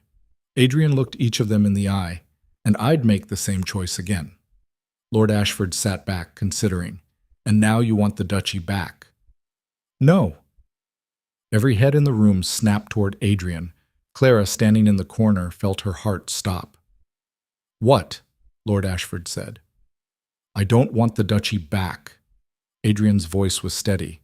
I want Edgar removed, because he's destroying Frostmere out of spite, punishing innocent people who had nothing to do with this. He's cruel and vindictive, and he'll ruin the estate within a year. Then who do you propose should hold the title? I don't care. Give it to a trust. Appoint a council of tenants to manage it. Dissolve it entirely and return the land to the people who work it. Adrian stood. But don't give it back to me, because I don't want it anymore. The room erupted.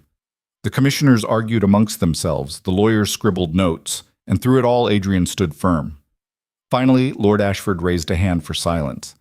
This is highly irregular, he said. We've never had a duke refuse his inheritance. Then maybe it's time traditions changed. Lord Ashford studied Adrian for a long moment. Then he turned to the other commissioners. We need time to deliberate, he said. Mr. Vale, you'll have our decision within a week. They dismissed him. Adrian walked out into the cold spring air, and Clara followed. You didn't tell me you were going to do that, she said. I didn't know I was going to until I said it. Adrian looked back at Frostmere, the gray stone walls, the ancient windows. But it's the truth. I don't want it back, Clara. Not like this. Not after everything. What if they give it to Edgar anyway? Then we keep fighting. For how long? As long as it takes. Adrian turned to her, and his eyes were fierce. I told you. I choose you. That hasn't changed. Clara's throat tightened. Even if it means we're poor for the rest of our lives? Even then. She kissed him. Right there in the courtyard, in front of the commissioners' carriages and Edgar's furious guards. Let them see. Let them talk.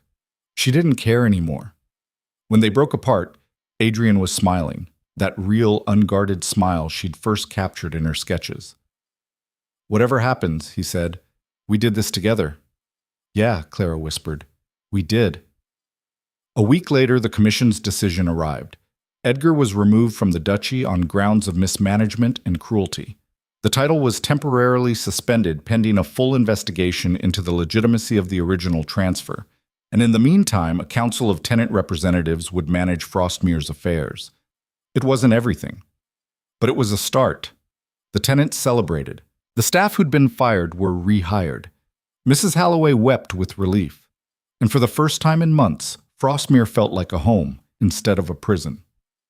Adrian and Clara stood on the hill overlooking the estate, watching smoke rise from chimneys as families settled in for the night. We won, Clara said, still not quite believing it. We survived, Adrian corrected. That's better than winning. Clara looked at him, this man who'd given up everything and found himself in the process, who'd learned that power meant nothing without humanity, that legacy was worthless without love. What now? She asked. Adrian pulled her close. Now we build something new. Together. And for the first time in her life, Clara believed in happy endings. Building something new turned out to be harder than either of them expected. The tenant council took control of Frostmere's operations, but they had no experience managing an estate of that size. Crops failed, fences collapsed, arguments broke out over who had authority to make decisions. Within a month, the fragile alliance Adrian had built started showing cracks. They're fighting again, Clara said one evening, coming back from a council meeting exhausted. Old Thomas wants to sell the timber rights to pay for repairs. The millers say that's short-sighted. Nobody can agree on anything. Adrian looked up from the fence he was mending, badly, judging by the way the posts kept tilting. What do they want me to do about it? They want you to decide. I'm not the Duke anymore. Tell them that. Clara sat on the ground beside him, her dress mud-stained and worn. They keep asking for you anyway. Greaves says half the tenants think the council was a mistake, that they need someone with actual authority. Adrian's hand stilled on the hammer. I gave up that authority. I know, but they didn't ask you to. The words hung between them. Adrian set down the hammer and looked at Frostmere in the distance. 6 months had passed since the commission's decision. 6 months of living in poverty, working the land, pretending he didn't miss the library, or the warmth, or the simple ability to fix problems with money instead of manual labor. He told himself he was happy, and some days he believed it. What do you think I should do? He asked quietly. Clara considered. I think you should stop punishing yourself. I'm not. You are. Clara turned to face him. You gave up the duchy because you thought it was poison, because you thought power and happiness couldn't coexist. But maybe you were wrong. Maybe the problem wasn't the title. Maybe it was how you were forced to use it. Adrian stared at her. You're saying I should take it back. I'm saying you should consider it, not for yourself, but for them. Clara gestured toward the estate. Because they're drowning without leadership and you know how to swim. If I take it back, Parliament will just start pressuring me to marry again, to produce an heir, to be exactly what I was before. Then don't be what you were before. Clara's voice was steady. Be something new. Be a duke who actually gives a damn about his people instead of his legacy. Be someone who uses power to build instead of control. Adrian wanted to argue, wanted to say it was impossible, that the system didn't work that way, that people like him didn't get to rewrite the rules. But then he looked at Clara, a former maid who'd helped organize a resistance movement that brought Parliament to its knees, and realized maybe impossible was just another word for hard. If I do this, he said slowly, I need you with me, not as a mistress or a secret, as my equal. Clara's breath caught. Adrian, I mean it. He turned to face her fully. If I take back the duchy, I want to marry you, publicly. Let them whisper. Let them rage. I don't care anymore. They'll destroy us. They'll try. Adrian took her hands. But we've survived worse, and this time we'll have the duchy's resources behind us. We won't be powerless. Clara's eyes searched his face. You're sure? I've never been more sure of anything. She kissed him, quick and fierce and full of hope. When they broke apart, both were smiling. All right, Clara said. Let's go steal back your birthright. Oops. The next morning, Adrian called a meeting of the full tenant council. 30 people crammed into the cottage that served as their makeshift headquarters. They looked exhausted, frustrated, and desperate for answers. Adrian stood at the front of the room and said, I want the duchy back. Silence. Then everyone started talking at once. I knew it. He was just waiting. Told you he'd come crawling back. Quiet! Old Thomas's voice cut through the chaos. He looked at Adrian with shrewd eyes. Why now? Because you need leadership, Adrian said bluntly, and I'm the only one who knows how to provide it. But I'm not taking it back to restore the old order. I'm taking it back to build something different. Different how? Mary Miller asked skeptically. The tenant council stays. You'll have real power, real say in how the estate runs.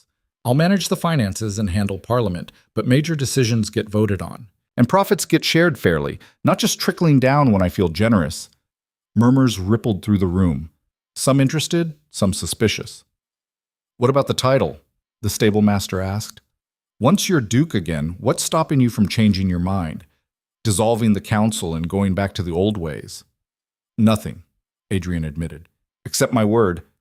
And the fact that I've seen what the old ways cost. They nearly destroyed me. I won't go back to that. And her? Someone pointed at Clara. What happens to the maid? Adrian's jaw tightened. Clara Wynne is not the maid. She's the woman who organized this resistance when I was too broken to fight. She's the reason half of you trusted me enough to join, and if I take back the duchy, I'm marrying her." The room erupted again. "You can't marry a servant. Parliament will never allow.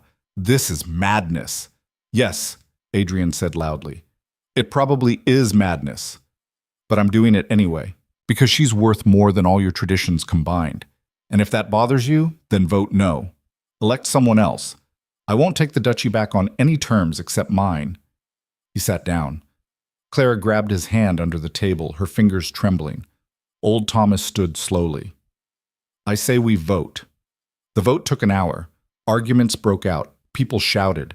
Mrs. Halloway cried. But when the final count came in, 23 had voted yes, 7 voted no. Adrian was Duke again. Reclaiming Frostmere legally took another 3 months of paperwork, petitions, and testimony before Parliament. Edgar fought it viciously, hiring lawyers and spreading rumors and doing everything in his power to block the transfer. But the tenants testified. The staff testified. Even Lord Ashford, the head commissioner, submitted a report stating that Edgar's management had been catastrophically incompetent and potentially criminal. Parliament had no choice. They reinstated Adrian as Duke of Vale. The day the decision came through, Adrian stood in the library, the room where he'd first found Clara's sketches, and felt the weight of the title settle back on his shoulders. It felt different this time. Lighter. Like he'd finally figured out how to carry it without being crushed. "Your Grace," Adrian turned. Greaves stood in the doorway, and for the first time in years, the old steward was smiling. "Feels strange hearing that again," Adrian said. "Feels right, if you ask me." "Ask?" Boucher, Greaves stepped inside. "The staff is asking about the wedding." "What about it?" "When and where, and whether they're invited." Adrian blinked. "Of course they're invited. Everyone's invited." "Everyone?" Greaves' eyebrow rose. "Including the tenants, the village, the tradespeople?" "Yes, all of them." Adrian's voice firmed. "This isn't going to be some exclusive society event. It's going to be a celebration for everyone who fought to make this possible." Greaves' smile widened. "Lady Victoria is going to have an apoplexy." "Good. Maybe it'll kill her." They both laughed. The kind of dark, honest laughter that only comes after surviving something terrible. "One more thing, sir," Greaves said. "Miss Wynne asked me to tell you she's in the portrait gallery. Said you should meet her there." Adrian found Clara standing in front of Eleanor's painting. She looked small beneath it, her worn dress a stark contrast to Eleanor's silk gown and pearls. But she wasn't looking at the painting, she was looking at him. "She was beautiful," Clara said quietly. "Yes." "Do you still love her?" Adrian moved to stand beside her, looked up at his first wife's face, kind eyes, gentle smile, the expression of someone who'd been just as trapped as he was. "I cared for her deeply," he said carefully. "But I don't think I ever loved her the way I love you. We were friends forced into marriage. We made it work because we were both good at pretending. But it wasn't real." Clara's hand found his. "I'm scared I won't be good enough, that I'll embarrass you in front of important people, that I'll say the wrong thing or use the wrong fork or—" "Stop." Adrian turned her to face him. "You organized a resistance movement with nothing but determination and a few sketches. You brought Parliament to its knees. You're the strongest person I know. If anyone should be scared of embarrassing the other, it's me." Clara's laugh was shaky but real. "You're an idiot." "Probably." Adrian pulled her close. "But I'm your idiot. If you'll have me. I already said yes, remember?" "Say it again anyway." Clara looked up at him. This man who'd chosen her over everything, who'd burned his life down just to be honest, and felt something settle in her chest. Something like home. "Yes," she whispered. "Always yes." Adrian kissed her there in the portrait gallery, surrounded by 300 years of Vale ancestors who would have been horrified. And for the first time in his life, he didn't care what they thought. The wedding was set for the first day of summer. Parliament sent letters of protest. Several lords threatened to boycott. Lady Victoria wrote a scathing editorial in the London papers calling Adrian's choice a degradation of noble blood and a mockery of tradition. Adrian had it framed and hung in the library. The village of Frostmere, meanwhile, threw itself into preparations with an enthusiasm that surprised everyone.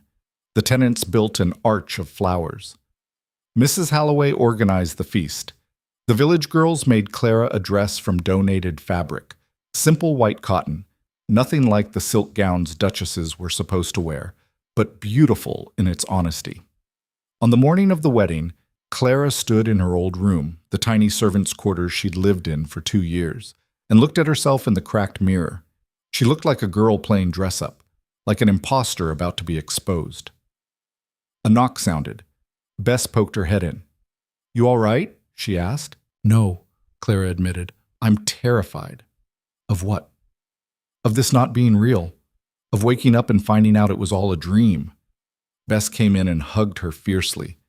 "It's real, Clara. You earned this. Don't let anyone tell you different." Clara held on tight. "Thank you." "For what?" "For being my friend when no one else was." Bess pulled back, her eyes wet. "Always. Now come on, you have a duke to marry." The ceremony was held in the garden, the same garden where Clara had first seen Adrian standing alone, looking like a ghost. 300 people attended. Tenants and servants sat beside minor nobility who'd come out of curiosity. Children ran through the aisles, dogs barked. It was chaotic and imperfect, and nothing like a traditional ducal wedding. It was perfect. Adrian stood at the altar wearing a simple dark suit, no ceremonial robes or family jewels. His hands shook as Clara walked toward him on Greaves's arm, the old steward giving her away because she had no family of her own. When she reached him, Adrian's eyes were wet. "You're beautiful," he whispered. "You're a terrible liar," Clara whispered back. "I'm really not." The vicar cleared his throat. "Shall we begin?" The ceremony was short. No lengthy speeches about duty or bloodlines, just simple vows, honestly spoken. "I, Adrian Vale, take you, Clara Wynne, to be my wife, my partner, my equal. I promise to see you, to hear you, to value you above all the expectations others put on us. I promise to build a life with you that's real, even when reality is hard. I promise to love you not in spite of where you came from, but because of who you are." Clara's voice shook as she repeated her own vows. "I, Clara Wynne, take you, Adrian Vale, to be my husband, my partner, my equal. I promise to believe in you when you doubt yourself, to fight beside you when the world pushes back, to remind you that being human is more valuable than being perfect. I promise to love you not because you're a duke, but because you're you." The vicar pronounced them married. Adrian kissed Clara in front of 300 witnesses, and the crowd erupted in cheers. Somewhere in London, Parliament probably clutched their pearls. But here in Frostmere, surrounded by people who'd fought for this moment, no one cared about scandal. They cared about hope. The feast lasted until midnight. Tables stretched across the lawn, piled with food donated by every household in the village. Music played, rough and enthusiastic, nothing like the refined orchestras of society balls. People danced, drank, laughed, and celebrated not just a wedding, but a victory. Clara stood on the terrace, watching it all, when someone approached. She tensed, expecting trouble. But it was Lord Ashford, the commissioner who'd overseen the investigation. "Your Grace," he said, bowing slightly. Clara's face heated. "I'm not used to that yet. You'll have to be. You're Duchess Vale now, whether society approves or not." Ashford's expression was unreadable. "I thought you should know. Parliament is watching this experiment very closely." "Experiment?" "Your husband's unconventional approach to the duchy, the tenant council, the profit sharing, the marriage." Ashford chose his words carefully. "If it fails, they'll use it as proof that reform is impossible, that the old ways are the only ways." Clara's jaw set. "And if it succeeds? Then you'll have changed everything." Ashford studied her. "For what it's worth, I hope you do. England needs less tradition and more honesty. Your husband understands that. Make sure he doesn't forget it." He walked away, leaving Clara staring after him. Adrian appeared beside her, slipping his hand into hers. What did Ashford want? To remind us we're being watched. Let them watch. Adrian pulled her close. I spent my whole life performing for an audience. I'm done caring what they think. Even if it means we fail, we won't fail. Adrian's voice was certain. Because we're not doing this for Parliament or society or tradition. We're doing it for us. And for everyone who's been told they don't matter because they weren't born into the right family. Clara looked at the celebration below. Servants dancing with nobility, children playing without regard to class, Greaves laughing with old Thomas like they were equals. Looked like chaos, like disorder, like everything the old guard feared. It looked like freedom. "Dance with me," Adrian said. "I don't know how." "Neither do I anymore. We'll figure it out." They went down to the lawn and joined the celebration. Adrian's dancing was clumsy, and Clara stepped on his feet twice, but no one cared. They were too busy being happy. As the night wore on, Clara found herself standing with Mrs. Halloway by the dessert table. "I owe you an apology," the housekeeper said quietly. Clara turned, surprised. "For what?" "For treating you like you were disposable, for locking you in that room, for not seeing that you were exactly what His Grace needed." Mrs. Halloway's eyes were wet. "You saved him, you know, saved all of us." "I didn't do it alone." "No, but you started it. You were brave enough to see him as human instead of as a title. That took courage I didn't have." Clara's throat tightened. "Thank you." Mrs. Halloway squeezed her hand, then disappeared into the crowd. The music shifted to something slower. Adrian found Clara again and pulled her into his arms. "Happy?" he asked. Clara looked around, at the people celebrating, at the estate glowing in torchlight, at the man holding her like she was the most valuable thing in the world. "Yes," she said simply. "I am." "Good." Adrian rested his forehead against hers. "Because this is just the beginning." "Of what?" "Of proving them all wrong." The first year of their marriage was brutal. Parliament sent inspectors quarterly to review Frostmere's operations. The tenant council struggled with infighting and inexperience. Neighboring estates refused to do business with them, citing Clara's inappropriate elevation as evidence of poor judgment.